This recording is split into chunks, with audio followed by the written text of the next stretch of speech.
Today we learn the stack and position widgets. Row and column place widgets in a line, but sometimes you need widgets on top of each other. That is exactly what stack does. In a stack, the first child is at the bottom, and the following children appear on top of it. Positioned lets you place a widget at an exact location. You use top, left, bottom, and right values. Top 20 means 20 pixels down from the top of the box.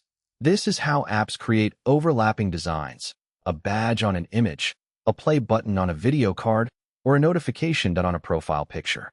You have seen this in social media apps. Text written over a story image is built with a stack. One note: widgets inside a stack should have a size, otherwise they can fill the whole screen. Without positioned, all stack children pile up in the center. Practice: place an image, add text at the bottom left, and a round badge at the top right. All of this comes from stack and positioned. This pattern appears in almost every production app.